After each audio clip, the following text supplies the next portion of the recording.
نحمده ونصلي ونسلم على رسوله الكريم أما بعد فأعوذ بالله من الشيطان الرجيم بسم الله الرحمن الرحيم يا أيها الذين آمنوا توبوا إلى الله توبة نصوحا صدق الله العظيم اللهم صل على محمد وعلى آل محمد كما صليت على إبراهيم وعلى آل إبراهيم إنك حميد مجيد اللهم بارك على محمد وعلى آل محمد كما باركت على إبراهيم وعلى آل إبراهيم إنك حميد مجيد دوشي پڑھ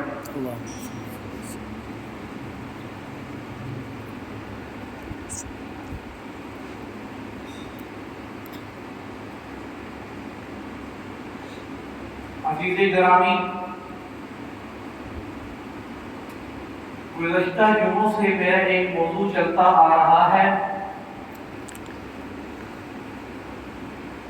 اور وہ موضوع ہے توبہ۔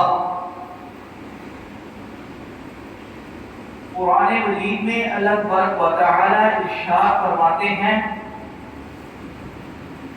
یا ایھا الذین آمنوا توبوا الی اللہ توبۃ نصوحا، کہ اے ایمان والو توبہ کرو پکی توبہ۔ گزشتہ جمعے میں نے آپ کے سامنے چند معروضات پیش کیے تھے۔ میرا یہ سلسلہ وار موضوع چل رہا ہے۔ میں نے آپ کے سامنے کچھ واقعات بیان کیے تھے۔ حضرت عمر فاروق رضی اللہ تعالی عنہ کے دور کا ایک واقعہ آپ کے سامنے بیان کیا تھا کہ ایک منچلا نوجوان جو مدینہ کی گلیوں میں شراب پی رہا ہے، لیکن جب اس نے حضرت عمر فاروق رضی اللہ تعالی عنہ کو دیکھا تو وہ خوفزدہ ہو گیا اور اس نے اللہ تبارک و تعالی سے اپنے گناہوں کی معافی مانگی اور آئندہ نہ گناہ کرنے کا پکا عزم کر لیا۔ تو اللہ تبارک و تعالی نے اس کی شراب کو سرکے کے اندر بدل دیا، اس وجہ سے کہ اس لڑکے نے، اس نوجوان نے پکی توبہ کی، جس کی وجہ سے اللہ تبارک و تعالی نے اس کو حضرت عمر فاروق رضی اللہ تعالی عنہ سے بچا لیا اور آئندہ نہ گناہ کرنے کے ارتکاب سے بھی وہ بچ گیا۔ عزیز سامعین، پھر میں نے آپ کے سامنے ایک واقعہ بیان کیا تھا کہ ایک انسان جب اللہ تبارک و تعالی سے سچے دل کے ساتھ اللہ تبارک و تعالی سے سچے دل کے ساتھ معافی مانگتا ہے تو اللہ تبارک و تعالی اس کی معافی پر کتنے زیادہ خوش ہوتے ہیں۔ وہ واقعہ میں نے آپ کے سامنے گوشہ گزار کیا تھا کہ نبی صلی اللہ علیہ وآلہ وسلم نے صحابہ کرام رضوان اللہ تعالی علیہم اجمعین کو یہ مثال دے کر سمجھایا کہ ایک شخص جو اپنی اٹھنی پر صحرا کو عبور کر رہا ہے،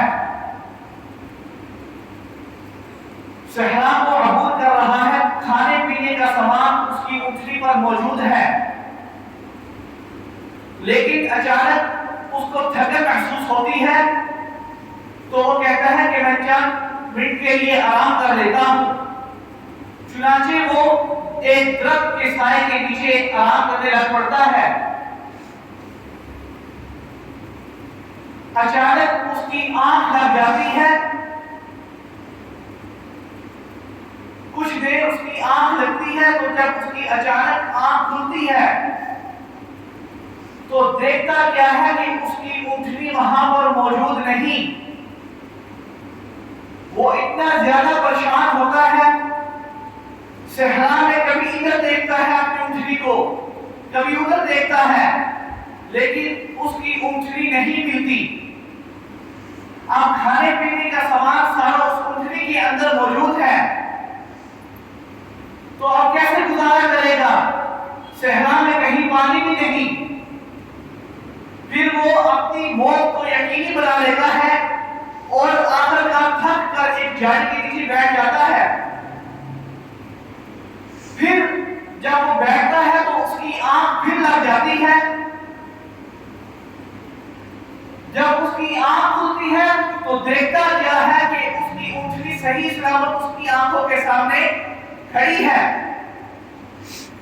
خوشی کے ساتھ جا کر اپنی اونٹنی کو لپٹ جاتا ہے اور خوشی میں یہ کلمات کہتا ہے کہ اللہم انت عبدی وانا ربک, اے اللہ تو میرا بندہ اور میں تیرا رب.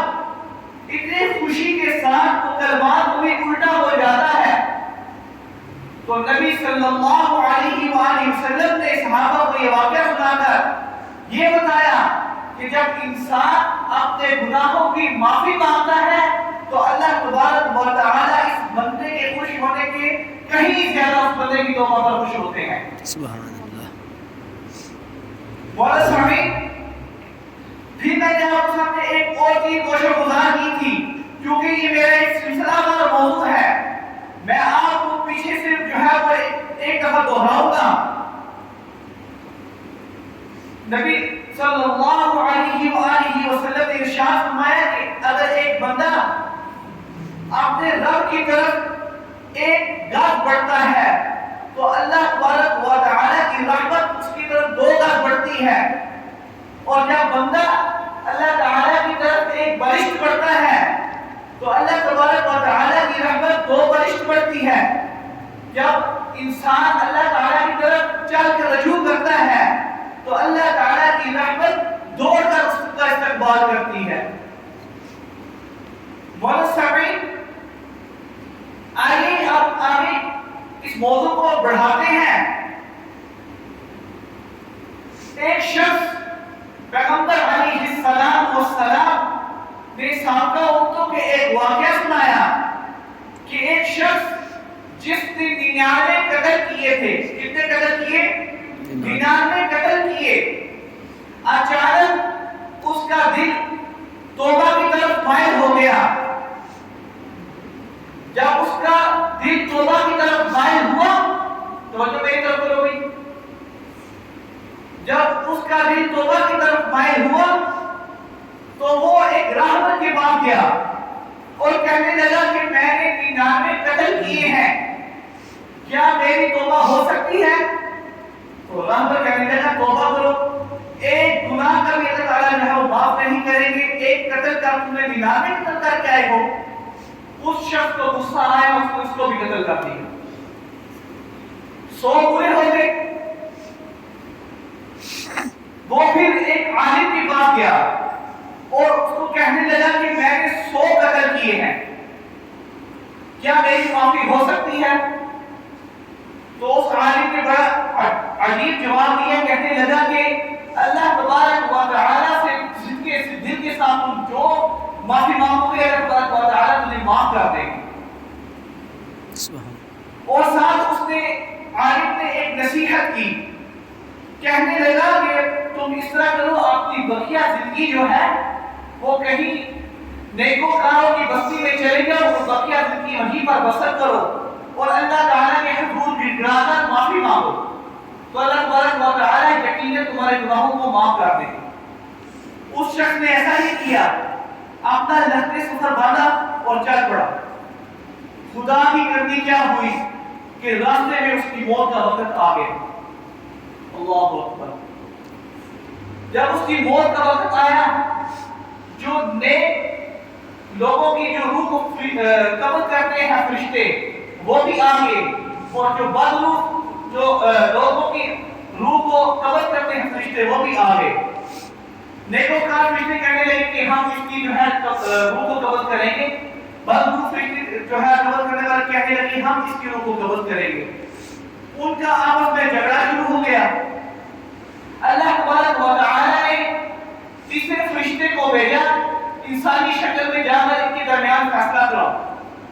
تو جب وہ انسانی شکل میں فرشتہ آیا اور کہنے لگا کیا معاملہ ہے, تو جو نیکوکاروں کی روح کو فرشتے پہ قبض کرتے ہیں وہ کہنے لگے کہ یہ جو ہے نیکی کی طرف چل پڑا تھا لہذا ہم اس کی روح کو قبض کریں گے. اور جو بدروح فرشتے جو قبض کرتے ہیں وہ کہنے لگے نہیں ہم اس کی روح کو قبض کریں گے کیونکہ یہ ابھی نیکوکاروں کی بستی میں نہیں پہنچا. تو اس نے کہا تیسرے فرشتے نے کہ آپ اس طرح کرو زمین کو ناپ لو, اگر جو برائی کی بستی کی طرف قریب ہوا تو برائی والے فرشتے جو ہے اس کی روح کو قبض کر لیں گے, اگر نیکی والی بستی کے قریب ہوا تو نیکی والے فرشتے تو کیا کریں گے اس کی روح کو قبض کر لیں گے. اللہ تبارک و تعالی کی رحمت جوش میں آئی اور یقیناً ابھی برائی کی بستی کے قریب تھا اور نیکی کی بستی سے دور تھا. اللہ تبارک و تعالی کی رحمت جوش میں آئی اور جو برائی والی بستی تھی وہ دور ہوگی اور نیکی والی بستی قریب ہوگی. سبحان اللہ. تو اللہ تبارک و تعالی کی رحمت کتنی وسیع ہے, وہ کتنی بہانہ ہوتی ہے کہ انسان میری طرف چل کر آئے تو میں اس کے گناہوں کو معاف کر دوں. بہت سامعین, آئیے آپ کو ایک اور واقعہ سناتے ہیں. قبیلہ مدینہ کی ایک عورت جس سے زنا سرزد ہو گیا, وہ پیغمبر علیہ السلام کے پاس آئی اور کہنے لگی کہ اے اللہ کے رسول مجھ پر حد جاری کیجیے, مجھ سے سب جو ہے وہ گناہ سرزد ہو گیا. تو اللہ پیغمبر علیہ السلام نے ارشاد فرمایا کیا تم ہوش میں تو ہو کہ تم کیا کہہ رہی ہو کہ مجھ پر جو ہے وہ حد کو جو ہے وہ حد قائم کرو. تو وہ کہنے لگی کہ میں صحیح کہہ رہی ہوں اس لیے کہ مجھ سے زنا ہو گیا ہے اور وہ جو زنا کا جو نطفہ تھا وہ میرے پیٹ میں پل رہا ہے. تو پیغمبر علیہ السلام نے ارشاد فرمایا کہ جب تک اس بچے کی پیدائش نہیں ہو جاتی میں اس وقت تک تم پر حد قائم نہیں کر سکتا, تم جا سکتی. وہ عورت چلی گئی. اس بچے کی پیدائش کے بعد وہ عورت واپس پیغمبر علیہ السلام کے پاس آئی اور کہنے لگی کہ اے اللہ کے رسول مجھ پر حد جاری کیجیے. تو پیغمبر علیہ السلام وہ بھی رحمت للعالمین تھے, کہنے لگے کہ جب تک یہ بچہ دودھ نہیں شروعات دیتی اس وقت تک میں تم پر حد نہیں جاری کر سکتا. وہ عورت دوبارہ چلی گئی, 2 سال اس کو دودھ پلایا. دودھ پلانے کے بعد وہ عورت واپس آئی اور اس بچے کے ہاتھ میں روٹی کا ٹکڑا تھا. تو کہنے لگی اے اللہ کے رسول مجھ پر حد جاری کیجیے. تو پیغمبر علیہ السلام نے اس بچے کی کفالت کا انتظام فرمایا اور اس پر حد قائم کی اور اس کو رجم کر دیا. اللہ اکبر. جنازے کا وقت آیا تو پیغمبر علیہ السلام نے اس عورت کا جنازہ پڑھایا. تو حضرت عمر فاروق رضی اللہ تعالی عنہ فرمانے لگے کہ اے اللہ کے رسول یہ تو زانیہ عورت ہے, آپ ان کا جنازہ پڑھا رہے ہیں. تو پیغمبر علیہ السلام نے ارشاد فرمایا کہ اس نے ایسی بے مثال توبہ قائم کی ہے کہ اگر مدینہ کے 70 لوگ جن پر عذاب مسلط ہو چکا ہے اگر اتنی توبہ ان پر تقسیم کیجیے تو ان کے لیے کافی ہے. سبحان اللہ سبحان اللہ. تو اس نے کیسی بے مثال توبہ قائم کی ہے. محترم سامعین, ایک بڑا ہی ایمان فروز واقعہ میں آپ کے سامنے بیان کروں گا, اس کے بعد اپنے واقعہ کو اپنے موضوع کو جو ہے وہ سمیٹوں گا. حضرت صحابہ رضی اللہ تعالی عنہ صحابی یہ نبی صلی اللہ علیہ وآلہ وسلم کی خدمت کیا کرتے تھے. یہ ایک مرتبہ کسی دوسرے صحابی کو ملنے کے لیے ان کے گھر تشریف لے گئے. دروازہ کھٹکھٹایا تو جواب نہ آیا. دوبارہ کھٹکھٹایا, جواب نہ آیا. دیکھتے کیا ہے کہ ان کی گھر والی جو ہے وہ نہا رہی ہے. پہلی نظر دیکھا, پہلی نظر تو ماں, نظر کو نیچے کیا، دوبارہ پھر جو ہے جان بوجھ کر جو ہے ان کو دیکھا. دیکھنا ہی تھا کہ ان کے دل میں اچانک خوف پیدا ہوا کہ میں نے کیا کر دیا ہے، اتنا بڑا گناہ کر دیا ہے. فوراً وہاں سے بھاگے، باہر تک جنگلوں میں چلے گئے اور وہاں پر چیختے چلاتے کہ میں نے کیا گناہ کر دیا ہے، اتنا بڑا گناہ کر دیا ہے جو گناہ کبھی بھی معاف ہونے والا نہیں ہے. نبی صلی اللہ علیہ وآلہ وسلم کے یہ خدمت کیا کرتے تھے، تو کافی دن نبی صلی اللہ علیہ وسلم کی خدمت میں حاضر نہیں ہوئے. تو صحابہ کرام رضوان اللہ تعالی علیہم کو نبی صلی اللہ علیہ وسلم نے پوچھا کہ وہ صحابہ نظر نہیں آ رہے. تو صحابہ کرام رضوان اللہ تعالی علیہم کہنے لگے کہ ہمیں نہیں معلوم کہ وہ کہاں ہے. نبی صلی اللہ علیہ وآلہ وسلم نے صحابہ کرام رضوان اللہ تعالی علیہم کی ڈیوٹیاں لگائی کہ ان کو ڈھونڈو کہ وہ کہاں ہے. حضرت عمر فاروق رضی اللہ تعالی عنہ کے ساتھ تھے.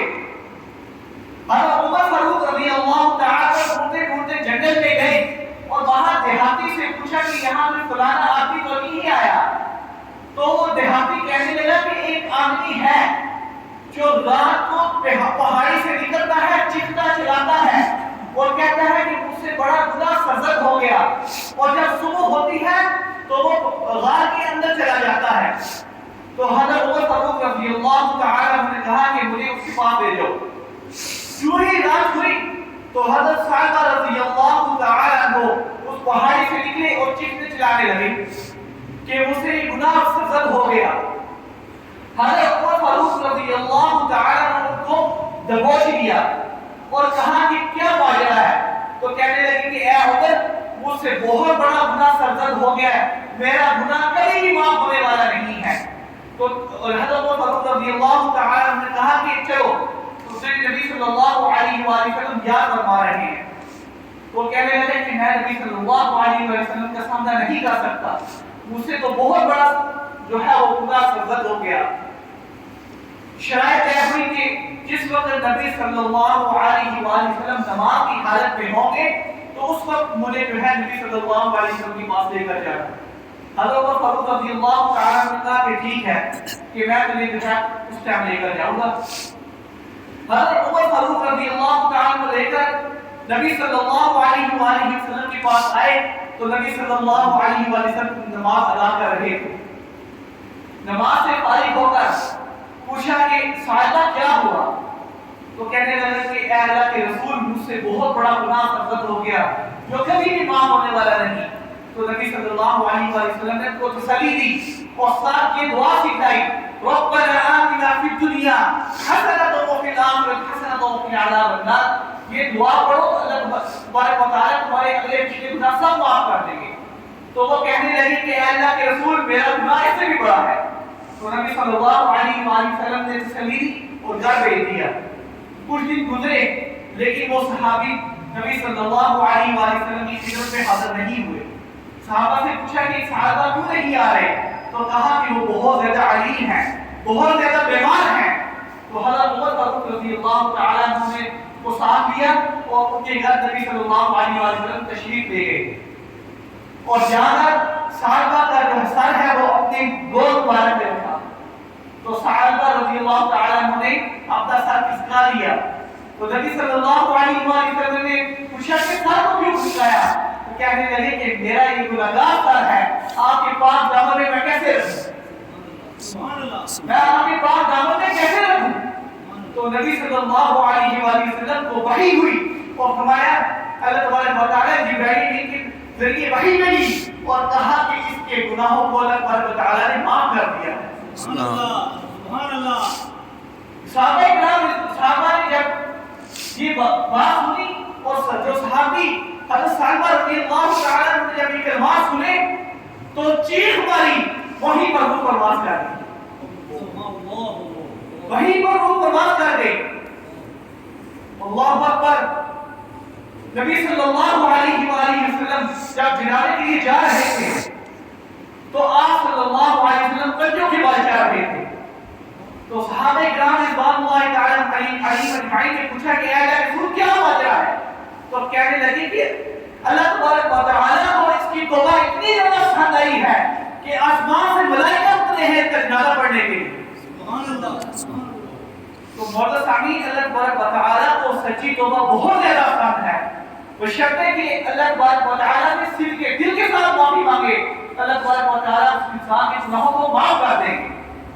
اور ساتھ ایک شرط رکھی ہے کہ آسمان سے لے کر زمین تک اتنے زیادہ گناہ لے کر آؤ لیکن اس کے اندر شرک نہ ہو. اگر شرک ہوگا تو تمہارے گناہوں کبھی بھی معاف نہیں کیا جائے. قرآن مجید میں اللہ تبارک و تعالیٰ کا فرماتے ہیں ان اللہ لا یغفر ان یشرک به ویغفر ما دون ذلک لمن یشاء. اللہ تبارک و تعالیٰ تمہارے گناہوں کو معاف کر دیں گے لیکن اس کے اندر شرک نہ ہو. اللہ تبارک و تعالیٰ میرے ٹوٹے پھوٹے ایمان اپنی برکات میں قبول فرمائے. وما علینا الا البلاغ.